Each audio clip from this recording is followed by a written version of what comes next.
Hello, welcome my dear student to today's daily news analysis. ये आपका 9 मई 2026 का Arunachal times का हम लोग स्टार्ट कर रहा है। पहला news, wildlife officials confirm presence of royal Bengal tiger in Daying Ering wildlife century.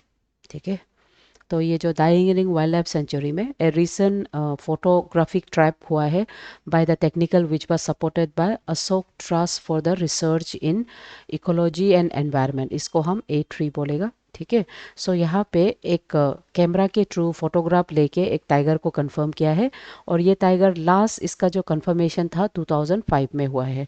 So after a बहुत लंबा गैप के बाद इसको फिर से ये यही सेम टाइगर को देखा गया है by the camera trap technologies. Okay, तो उसका प्रेजेंस ओवर ए प्रोलॉन्ग टाइम्स और उसका इंडिकेशंस बेसिकली ये दिखाता है कि हमारा जो इकोसिस्टम है वो बहुत ही हेल्दी प्रे बेस्ड इकोसिस्टम है। और ये इकोसिस्टम आपका जो ट्रॉपिक लेवल्स है जो हम लोग क्लास में पढ़ता है एनवायरनमेंट में, उसको बहुत हेल्दी है ना, यानी कि ट्रॉपिकल जो चेन होता है फूड चेन लेवल, वो फूड चेन लेवल को शो करता है कि वो सही में जा रहा है, एक पॉजिटिव शिफ्ट देखने को मिलता है।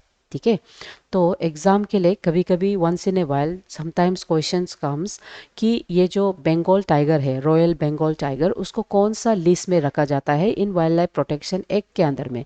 तो हमेशा याद रखो, बंगाल टाइगर्स लोग को हम शेड्यूल 1 के अंदर में रखता है, यानी कि एक्सट्रीमली प्रोटेक्टेड स्टेटस में रखता है। उसके अलावा अरुणाचल प्रदेश में जो फॉरेस्ट डिपार्टमेंट के साथ जो ट्रस्ट हम लोग को हेल्प करता है उसके नाम है एट्री। ठीक है, दूसरा, Daying Ering wildlife sanctuary जो beside the royal Bengal tiger, उसमें बहुत इंपॉर्टेंट क्रिटिकली एंडेंजर्ड स्पीसीज जैसे कि चाइनीज पेंगोलियन, उसके अलावा एंडेंजर्ड हिस्पिड हेयर्स जो होता है, ये सब भी बहुत इंपॉर्टेंट बायोडाइवर्सिटी वैल्यू और मतलब ऑर्गेनिजम्स मिलता है। ठीक है, तो अदर देन दैट आपका जो एग्जाम के लिए और जो चाहिए वो है Daying Ering wildlife memory wildlife sanctuaries के बारे में। ठीक है, सो ये wildlife sanctuary is around 190 kilometre, है ना, किलोमीटर स्क्वायर। एंड उसमें नियरली 75 to 80% जो बेसिकली ये एल्यूवियल ग्रासलैंड को शो करता है। सो दाइंग इरिंग वाइल्ड लाइफ सेंचुरी एक बहुत इंपॉर्टेंट रिवरियन ग्रासलैंड इकोसिस्टम जो हम बोलते हैं, ये नेचर, ठीक है, इसको पूछा जाता है एग्जाम में। रिवरियन ग्रासलैंड इकोसिस्टम को रिप्रेजेंट करता है और ये आपका two river, important river Siang and Sibia, उसका मर्ज से ये मतलब फॉर्म होता है। और उसके अलावा पासीघाट से 13 किलोमीटर है ना। एंड ये जो वाइल्ड लाइफ सेंचुरी है ये ओरिजिनली 1979 में इसको लाली वाइल्ड लाइफ सेंचुरीज बोल के स्टार्ट किया गया था। एंड उसके बाद इसका जो रीनेम 1986 में इसको रीनेम करता है in honour of doctor Daying Ering, who is often considered as father of the modern Arunachal panchayati raj regulation act. ठीक है, इंस्टीट्यूट का फादर माना जाता है। Okay, so other than that ये जो वाइल्ड लाइफ सेंचुरी है इसमें इंपॉर्टेंट मामल्स पाता है, जैसे हो गया आपका royal Bengal tiger, Chinese pangolin, आपका hispid hares, wild elephants, hog, deer and civets, ये सब आपका दाइंग इरिंग में मिलता है। ठीक है, सो दाइंग इरिंग कब फॉर्म हुआ है, उसका ओरिजिनल नेम क्या है, कब नेम चेंज किया, ये सब बहुत ज़रूरी होता है। दूसरा है प्रोजेक्ट टाइगर। प्रोजेक्ट टाइगर एक दुनिया का सबसे सक्सेसफुल स्पीसीज कंजर्वेशन प्रोग्राम्स माना जाता है। इसको सबसे पहले 1 अप्रैल 1973, ये डेट भी पूछा जा सकता है, उसमें इसको लॉन्च किया गया है। एंड सबसे फर्स्ट नेशनल पार्क जहां में इसको लॉन्च किया है, Jim Corbett national park. Okay, so ये इसलिए इसको लॉन्च करता है ताकि हम ये जो बंगाल टाइगर्स होता है, टाइगर्स को हम from the point of extinction उससे बचा सके और उसका कंजर्वेशन कर सके, क्योंकि टाइगर एक टॉप लेवल प्रेडेटर्स है और उसका रहना ज़रूरी है ताकि proper food chain and ecology maintain हो सके। Done. So as of now currently India में टोटल टाइगर रिजर्व कितना है, 58 है। एंड अभी टाइगर का पॉपुलेशन बेस्ड ऑन 2022, अभी रीजन सेंसेक्स नहीं हुआ है, so it's around 3682 tigers. And latest 2025 में जो लेटेस्ट टाइगर रिजर्व है वो आपका माधव नेशनल पार्क है जहाँ में मध्य प्रदेश में है, उसमें आपका 58 टाइगर रिजर्व को डिक्लेयर किया है। तो जो लेटेस्ट है उसको याद करो कितना नंबर है ना। उसके अलावा टोटल रिजर्व कितना है, ठीक है। उसके अलावा इंडिया में मध्य प्रदेश को हम टाइगर स्टेट बोल के उसको निक नेम भी दिया जाता है क्योंकि सबसे ज़्यादा पॉपुलेशन इसमें है। ओके, सो इंडिया में ये जो प्रोजेक्ट है टाइगर का, ये ज़्यादातर वाइल्ड लाइफ प्रोटेक्शन के अंदर में नहीं, बल्कि नेशनल टाइगर कंजर्वेशन अथॉरिटी इसको टैकल करता है। लेकिन ये फंक्शन आपका wild life protection act of 1972 के अंदर में काम करता है। उसके बाद टाइगर्स को हम कैसे हाई टेक डिजिटल मॉनिटरिंग से पहचानता है, हम उसको एम स्ट्राइप मेथड से पहचानता है। ये एक ऐसे स्ट्राइप है जिसको जूलॉजिस्ट लोग यूज़ करता है, और ईच टाइगर का जो स्ट्राइप्स होता है वो डिफरेंट होता है, उससे उसका मतलब नंबर्स को हम गिन सकता है और उसको पहचान सकता है। ठीक है। तो करेंटली इंडिया में 2027 में 2027 में ये जो टाइगर्स जो है उसका DNA analysis along with the camera trap के साथ स्टार्ट हो रहा है, Sensex.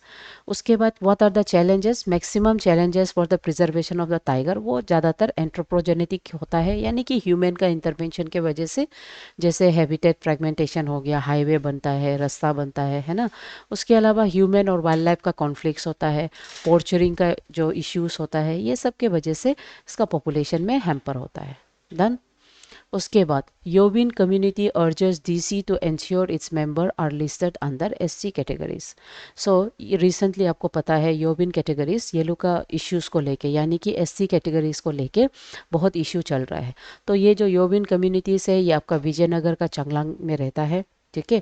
So all यूबिन development society वो लोग एक्सप्रेस किया है पैनिक एज वेल एज वो लोग का जो अनसर्टनिटी जो वो लोग फेल हो रहा है, जिसके वजह से वो लोग को नेक्स्ट एन्यूमरेशन में नहीं डाल सकता, वो मतलब फेस कर रहा है। ठीक है। सो वो लोग का अगर लॉन्ग सिग्निफिकेंट हिस्ट्री अगर हम देखें, तो earlier this people were known as Lisu peoples. ठीक है। एंड दिस पीपल वो लोग ज़्यादातर आपका विजयनगर का सर्कल एरियाज में पाया गया है। और ये लोग का जो कम्युनिटी ओरिजिनलिटी ये म्यांमार और चाइना जो ट्रांस बॉर्डर है वहाँ से लिंक किया जाता है। वो लोग ज़्यादातर जूम यानी कि शिफ्टिंग कल्टीवेशन एंड जो they are very skillful hunters. ठीक है। सो लीगल और कॉन्स्टिट्यूशनल स्टेटस में योबिन से रिलेटेड अंदर आर्टिकल 243 के अंदर ऑफ इंडियन कॉन्स्टिट्यूशन ये प्रेसिडेंट नोटिफाई करता है लिस्ट ऑफ एससी पीपल्स का। तो योबिन फॉर ए लॉन्ग टाइम ये लोग का एक हिस्टोरिकल स्ट्रगल हम लोग एससी का स्टेटस को लेके देख सकता है। तो अर्लियर वो लोग का स्टेटस को रिकॉग्नाइज किया गया था, लेकिन 1970s में गवर्नमेंट उसको फिर रिबुक करता है। उसके बाद आफ्टर डेकेड्स ऑफ फाइटिंग फिर दोबारा गवर्नमेंट 2010 में उसको फिर एक्सेप्ट करता है। एंड रिसेंटली गवर्नमेंट का जो प्रेसिडेंट का जो लिस्ट ऑफ द एसटीज है उसमें वो लोग का नॉन इंक्लूजन होना बेसिकली वो लोग के लिए एक डिप्रेसिंग स्टेट होता है। सो इसीलिए वो लोग अभी जैसे करेंटली इंक्लूड कर दिया है, तो फिर भी इंक्लूड करने के बाद दे आर स्टिल डिनाइड जो पंचायती रेगुलेशंस का जो राइट्स होता है ना, लोकल बॉडी का जो रिप्रेजेंटेशन होता है, दे आर स्टिल मतलब deprives of those rights. So इसीलिए they are fighting for those political identities of योस मतलब योबिन ट्राइब्स। ओके।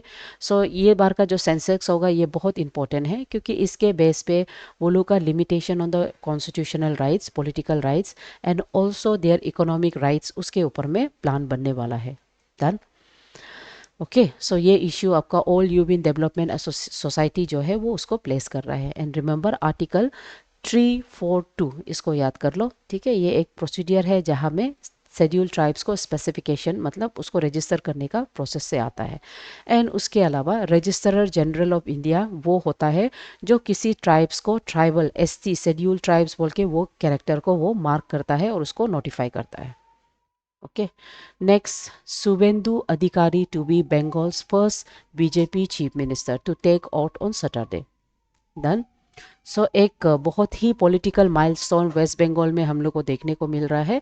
आपका जो टीएमसी तृणमूल कांग्रेस जो है लॉन्ग स्टैंडिंग रूल था आपका एक रीजनल पार्टी वेस्ट बंगाल में।